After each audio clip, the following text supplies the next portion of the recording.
Hello guys, good morning. तर मी माझं 10 days 10 व्लॉग्सचं challenge complete केलेलं आहे. काल आम्ही कोयना दौलत डोंगरी महोत्सवला गेलो होतो. तिथे खूप जास्त मजा आली. तिथे आम्ही सगळ्यात बुटकी म्हस, ह्या जगातली सगळ्यात बुटकी म्हस बघितली. आणि तिथे वॉटर ॲक्टिव्हिटीज पण खूप होत्या. तिथे आम्ही वॉटर ॲक्टिव्हिटीज पण केल्या. तुम्ही जर तो व्लॉग बघितला नसेल तर तो जाऊन बघा. खरंच खूप छान व्लॉग आहे. आमचा तो शेवटचा व्लॉग होता त्या चॅलेंजमधला. आता मी डिसाईड केलं आहे की मी व्लॉगिंग कंटिन्यू ठेवणार आहे. मी रोज व्लॉग करणार आहे. रोज डेली अपलोड करेल vlog, even though challenge is completed.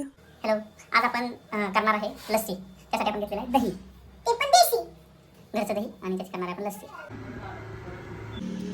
तर इथं दही आपण मस्तपैकी रवीनं हलवून घेतले, त्यातल्या पूर्ण गाठी काढून घेतलेल्या आहेत. आणि ह्यामध्ये जात आहे साखर, जी आपण बारीक करून घेतलेली आहे. खूप थोडी साखर करणार आहे, पण जास्त गोड लस्सी करणार आहे. हॅलो गाईज, तर माझी तब्येत एवढी बिघडली होती ना कालच्या प्रवासानंतर. मी आता झोपेतून उठली आहे. 8 वाजलेत आता आम्ही सगळे भेळ करणार आहोत. तर रात्रीचे 8 वाजलेत. तर आता आम्ही जरा सगळे मिळून भेळ करणार आहोत. चल बघूया. यात पहिल्यांदा टाकत आहे कांदा, त्यानंतर जात आहे टोमॅटो. खूप सारा कांदा, खूप सारा टोमॅटो, आणि आता जाते कोथिंबीर. आता मुरमुरे, खूप सारे मुरमुरे, आणि फरसाण, आणि हा फरसाण,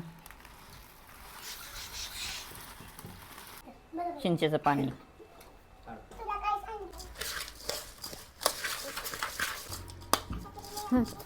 माझ्यासाठी ह्या लोकांनी भेळ बनवली आहे. वाव. टेस्ट करून सांग कशी झाली. हो, माझी मीटिंग चालली होती तर ह्या लोकांनी बनवली भेळ. मी टेस्ट करून सांगू शकते कशी झाली आहे.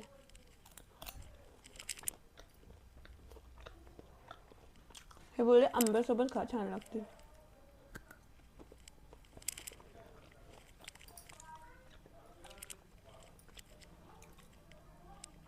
आंब्यासोबत खरंच छान लागते.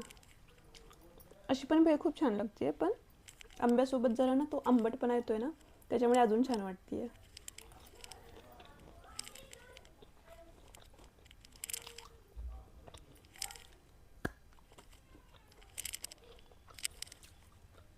वंशू, बाबी, ये ग माझा बाबू, या या या या या काय या य य य य य. तुम्ही सांगा कसं झालंय. खूप छान. आता काय बोलावं तेच सूचना झालंय, पण खूप छान भेळ बनवलेली आहे आमच्या बायाने. हा ना, खूप छान. मला पण आवडली. अशी भेळ मी आयुष्यात कधीच खाल्ली नाही. एवढं पण नव्हतं.